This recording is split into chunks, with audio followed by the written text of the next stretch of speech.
9 में victory day से संबंधित ये अहम इंफॉर्मेशन, पुतिन का फोकस क्या है ये समझना बहुत आवश्यक है।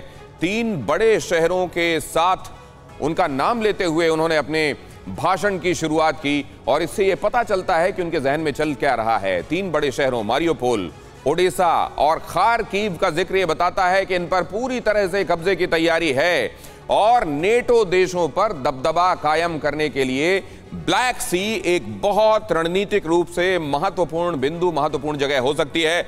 बल्गारिया, जॉर्जिया, रोमानिया, रूस, तुर्की, इस जगह यूक्रेन की ब्लैक सी से सीमा लगती है, जाहिर है, इसलिए ब्लैक सी बेहद इंपॉर्टेंट। रूस के लिए ब्लैक सी यूरोप में एंट्री के लिए इकोनॉमिक गेटवे है और इसीलिए अब किसी भी सूरत में इस पर और ज्यादा रूस का कंसंट्रेशन आने वाले दिनों में देखने को मिल सकता है। यूरोपीय देशों की ऊर्जा और तेल की जरूरतों के लिए ब्लैक सी सुरक्षित और छोटा रास्ता है, यह बात रूस पूरी तरह से खातिर में ला रहा है। कजाकिस्तान, अजरबैजान और यहां से लेकर ब्लैक सी के रास्ते जर्मनी और इटली को तेल एक्सपोर्ट किया जाता है, इसलिए भी ब्लैक सी बेहद इंपॉर्टेंट। गेहूं और स्टील उत्पादन का केंद्र ब्लैक सी के किनारे वाले शहर हैं और यहां जो उत्पादन होता है ब्लैक सी के जरिए ही बाहर की जगहों के लिए भेजा जाता है, इसलिए एक्सपोर्ट के हिसाब से ये यूक्रेन के लिए एक लाइफलाइन के तौर पर सर्व करता है। लिहाजा इस पर कब्जा कर लेना, इसके किनारे वाले शहरों को अपने कब्जे में ले लेना, इसका मतलब यह कि सी ऑफ अजोव के बाद ब्लैक सी से भी काट देना यूक्रेन को और लैंडलॉक कर देना।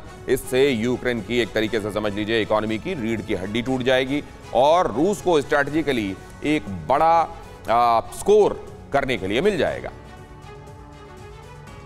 तो देखिए दिनेश, आपको बता रहे थे क्या स्ट्रेटेजी वहां पर यानी कि ब्लैक सी पर बनते नजर आ रही है, तो क्या जियोपॉलिटिक्स का केंद्र ब्लैक सी बनता हुआ नजर आ रहा है। आइए इसी को आप समझने की कोशिश करते हैं। ब्लैक सी को गेटवे ऑफ एशिया और यूरोप कहा जाता है क्योंकि यहां से तमाम जो देश हैं, एशिया हो या फिर यूरोप कंट्रीज हो, वो लगते हुए नजर आते हैं। यूरोप और एशियाई देशों का ज्यादातर व्यापार इसी रास्ते से होता है, यानी कि ब्लैक सी एक सबसे अहम सी रूट के तौर पर काम करता है। साथ ही कैस्पियन और मरमारा सागर के से जुड़कर ब्लैक सी मिडिल ईस्ट के लिए भी काफी ज्यादा अहम और महत्वपूर्ण हो जाता है। इसके अलावा भारत और एशिया के दूसरे देशों का व्यापार भी ब्लैक सी के जरिए होता है। तो ये तमाम बातें आपको ब्लैक सी के बारे में बता रहे, अहम बातें, और यही वजह है कि ये जियोपॉलिटिक्स का बड़ा केंद्र बनता हुआ नजर आ रहा है। इसके साथ ही यूएस भी सहयोगी देशों में सर्विलांस ड्रोन तैनात कर रहा है। ब्लैक सी पर जंग का इतिहास क्या है जरा वो भी समझ लेना बेहद आवश्यक है। 1709 में स्वीडिश किंग चार्ल्स ने यूक्रेन पर हमला बोला था। तुर्की और रूस में जंग हुई।